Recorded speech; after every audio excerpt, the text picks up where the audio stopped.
हमारे चैनल में आपको खुशामदीद। आज जो काम हम स्टार्ट करने जा रहे हैं वो है कि हमने डायनेमिक एरे को डिक्लेरेशन करना है, उसमें वैल्यूज़ देनी है और फिर हमने उसको डिस्प्ले करना है in ascending and descending order. मतलब उनके जो नंबर्स होते हैं क्योंकि हमने उनकी सॉर्टिंग करनी है। हमारे पास इंटीग्रल्स नंबर हम लेंगे यूज़र से और उनको सॉर्ट करवाएंगे in ascending order and descending order. ये काम शुरू करने से पहले अगर आपने हमारा चैनल सब्सक्राइब नहीं किया तो इसे सब्सक्राइब करें ताकि मज़ीद से मज़ीद वीडियो आप तक जल्द ब जल्द पहुँच सकें। हम काम स्टार्ट करते हैं। ये डव C++ में काम कर रहे हैं और ये C++ की प्रोग्रामिंग है। हमने लिखा हैश इंक्लूड आईओ स्ट्रीम जो है ये हेडर फाइल है जो इनपुट और आउटपुट के लिए इस्तेमाल हो रही है, मतलब सीन और सी आउट की स्टेटमेंट के लिए इस्तेमाल हो रही है। फिर है यूजिंग नेम स्पेस std, ये डव की अपनी हेडर फाइल है जो हम यहाँ पे यूज़ करते हैं। फिर है इंट मेन, ये जो मेन है ये फंक्शन का नाम है। इंट इसकी क्या है, रिटर्न टाइप। और ये जो अंदर से इसके पैरामीटर्स हैं ये क्या पड़े हुए हैं, खाली पड़े हुए हैं, मतलब ये जो फंक्शन है ये कोई वैल्यू किसी से नहीं ले रहा। फिर हमने मेन में काम शुरू किया। हमने डायनेमिक एरे को क्या कराना है, मतलब डिक्लेरेशन करानी है उसकी। डायनेमिक एरे होती क्या है, डायनेमिक एरे वो चीज़ है जो जब आपका प्रोग्राम रन हो आप उसका साइज़ उस वक्त चॉइस करें कि आपको कितना साइज़ उसका रिक्वायर्ड है। तो अगर स्टैटिक की बात करें तो स्टैटिक में फिक्स होता है साइज़, मतलब यूज़र पहले से प्रोग्राम में दे देता है 6 है 8 है जो भी है। लेकिन डायनेमिक में क्या होता है कि साइज़ आपका फ़िक्स नहीं होता। साइज़ क्या आप एग्जीक्यूशन के टाइम उसे चेंज कर सकते हैं। अब क्या हमने लिया इंट एक्स और इंट स्टैटिक पी। स्टैटिक, ये जो स्टैटिक है ये किसका निशान है, पॉइंटर का निशान है। पॉइंटर का निशान है, ये क्या कर रहा है, हमें ये बता रहा है कि हम एक पॉइंटर डिक्लेयर कर रहे हैं यहाँ पे। अब हमने लिखा cout enter the size of dynamic array. ये enter the size of dynamic array है जो दो कॉलम्स के दरमियान लिखा हुआ है यहाँ पे। ये एज इट इज़ डिस्प्ले होगा स्क्रीन पर, तो क्या सी आउट की स्टेटमेंट है। अगर ये कॉलम्स के बगैर ना होते, कोई वैल्यू जिनके दरमियान कॉलम्स नहीं लगे होते, वो कुछ ऑपरेशन परफॉर्म करेंगे, उसकी कुछ ना कुछ वैल्यू होगी, वो डिस्प्ले होगी। अगर वो कॉलम्स के दरमियान लिखा हुआ है ऐसे, तो एज इट इज़ डिस्प्ले होगा, जैसे है वैसे ही डिस्प्ले होगा। आगे हमने लिखा है एंडल न्यू लाइन के लिए। हमने कहा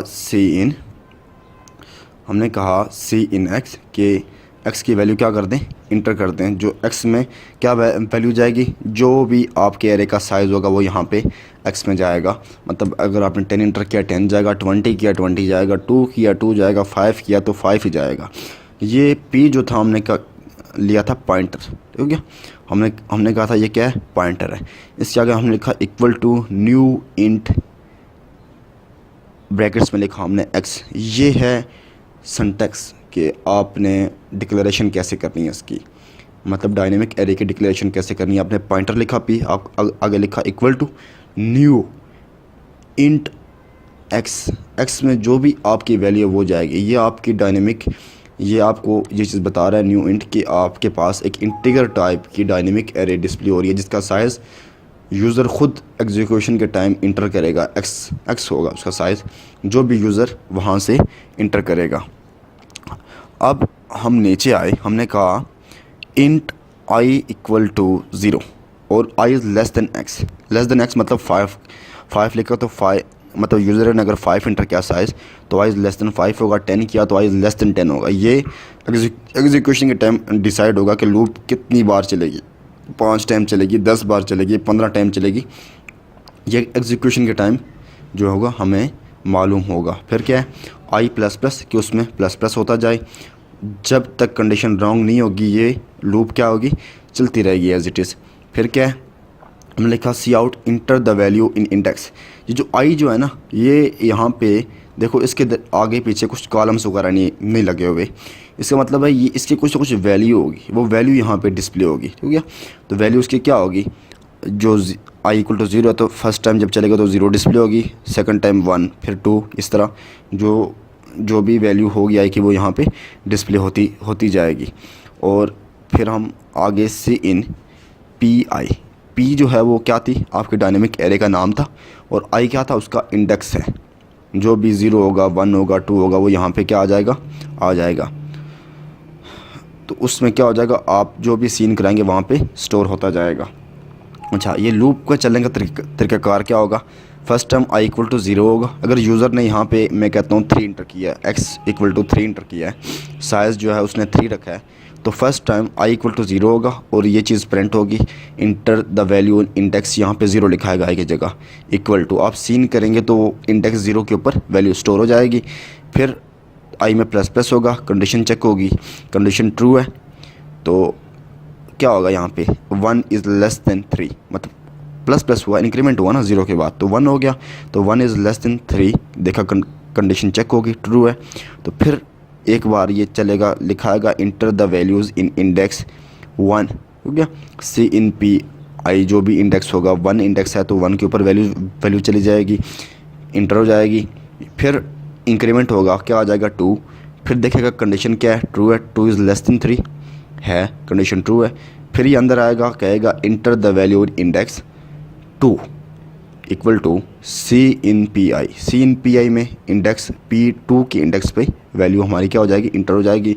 फिर ऊपर जाएगा, इंक्रीमेंट होगा, 3 आ जाएगा, 2 + 1 3 आ जाएगा, देखेगा 3 इज़ लेस दैन 3 है, तो देखेगा कंडीशन फॉल्स हो गई है, तो ये यहाँ से टर्मिनेट करके सीधा यहाँ पे आ जाएगा, लूप के बाहर, यहाँ तक सीधा लूप के बाहर आ जाएगा।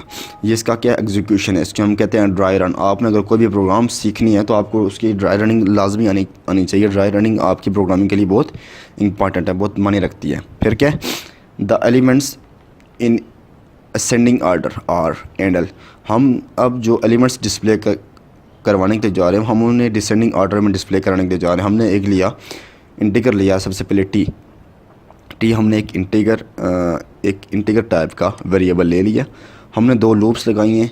ये हम जो कर रहे हैं इसे हम बबल सॉर्ट कहते हैं, हम इसकी बबल सॉर्टिंग कर रहे हैं। हमने कहा int I equal to 0, I is less than X और आई प्लस प्लस। ये हर बार मैं आपको कुछ दिन में बबल सॉर्ट का जो पूरी एग्जीक्यूशन वो दिखाऊंगा कि बबल सॉर्टिंग होती किस तरह है।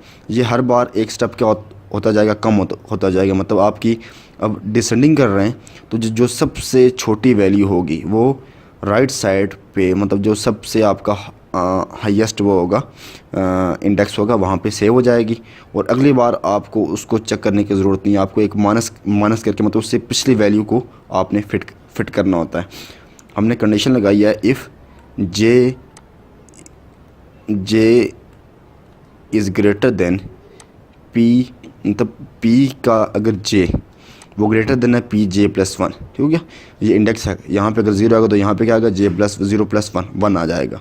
अगर वो उससे ग्रेटर है तो क्या होना चाहिए, T की जगह Pj+1 आ जाए और Pj+1 की जगह Pj आ जाए और Pj की जगह T आ जाए। ये क्या है, ये आपकी हम कह रहे हैं कि जैसे आपके अगर 2 गिलास में पानी है तो आपको उन दोनों गिलास का पानी बदलने के लिए आपको तीसरा गिलास लाजमी रिक्वायर्ड होता है। इसी तरह हमने यहाँ पे एक टी वेरिएबल लिया है जो ये काम कर रहा है कि इन दोनों वेरिएबल को स्वैपिंग के लिए इस्तेमाल कर रहे हैं। हमने पहले पुल टी में J+1 स्टोर करा दिया, फिर J+1 खाली हो गया था, J+1 में हमने Pj स्टोर करा दिया। अब Pj खाली हो गया तो Pj में हमने ये जो टी की वैल्यू थी वो स्टोर करवा दी है। फिर हम नीचे आए, फिर हमने दोबारा लूप लगाया, हमने कहा int I equal to 0, I is less than X, I plus plus, हमने कहा सी आउट पी आई, ठीक है। ये हमने गैप दिया हुआ है, पी आई जो भी आपका वो होगा वो क्या हो जाएगा, डिस्प्ले होता जाएगा साथ साथ। मतलब जो भी आपके भी डिसेंडिंग ऑर्डर में आ गया तो डिसेंडिंग ऑर्डर में जो आपकी होगी वो क्या होगी, डिस्प्ले होगी यहाँ पे आपकी एरे जो होगी, डायनेमिक एरे। फिर हमने असेंडिंग ऑर्डर के लिए किया वही काम है, लेकिन क्या हुआ यहाँ पे टोटल वही काम है। यहाँ पे ग्रेटर देन था, यहाँ पे क्या कर दिया, लेस देन कर दिया। सिर्फ इतनी सी चेंजिंग है इसमें। For I equal to int I equal to 0, I is less than X, I plus plus, वहाँ पे भी x-1 किया हुआ है। देखो जो ऊपर की ये जो वैल्यू थी उसमें क्या किया हुआ है, x-1, कि वो क्या हो, 1 कम हो। अगर आपका इंडेक्स क्या है 9 है तो 8 तक चलना चाहिए लूप, ठीक है। फिर क्या है उसके बाद, अब ये जो आई लिखा हुआ है, ठीक है। ये आई क्यों लिखा है, आई इसलिए लिखा है, देखो इंट आई फर्स्ट टाइम जो होगा यहाँ से 0 माइनस होगा, अगर आई की वैल्यू 2 होगी तो 2 माइनस होगा, ठीक है। वो इसलिए है क्योंकि आपके जो राइट साइड पे जो हाईएस्ट मतलब अगर आपने 10 इंटर किया तो आपके इंडेक्स नंबर 9 के ऊपर एक वैल्यू क्या आ जाती है, फिट हो जाती है। ओके, आप उसको चेंज नहीं कर सकते। वो आपका मतलब उस इंडेक्स का जब एक बार ये जे एक बार चलेगा कंप्लीट तो आपकी एक वैल्यू क्या आ जाएगी, सही जवाब दे देगी। मतलब एक इंडेक्स जो राइट साइड पे आपका इंडेक्स होगा हाईएस्ट इंडेक्स, उसके ऊपर जो वैल्यू फिट हो जाएगी वो बिल्कुल फिट हो जाएगी। मतलब अगर आप डिसेंडिंग कर रहे हैं तो क्या हो जाएगी, लेफ़्ट साइड पे आ जाएगी। अगर असेंडिंग कर रहे हैं तो राइट साइड पे हाईएस्ट वैल्यू आ जाएगी। सेम एज इट इज़ वही काम किया हमने, ठीक है। सिर्फ वहाँ पे लेस देन था या ग्रेटर देन था, यहाँ पे लेस देन था। हमने कहा सी आउट डिसेंडिंग आर्डर आर, ठीक है। ये एलिमेंट्स को हमने डिस्प्ले किया हुआ है फॉर लूप लगा के, सी आउट पी आई, ठीक है। वही चीज़ है, आई की वैल्यू क्या होती जाएगी, चेंज होती जाएगी और ये डिस्प्ले होते जाएंगे। फिर लिखा सी आउट एंडल सीन एक्स, मैंने वैसे ही लिखा हुआ है, ठीक है। रिटर्न ज़ीरो क्या है कि ये हमारा मेन फंक्शन एक वैल्यू रिटर्न करा था जो क्या थी, हमने कहा कि वो ज़ीरो है। अब हम इसको क्या करते हैं, कंपाइल करते हैं, कंपाइल एंड रन करते हैं कि क्या हमारा जो हमने काम किया है वो अल्लाह ठीक भी है या नहीं है। अब मैं कुछ ही दिन में इंशाल्लाह मैं बबल सॉर्टिंग का जो कोड है या जो उसका मेथड है वो मैं आपको बता दूंगा कि कैसे बबल सॉर्टिंग होती है एक्चुअली।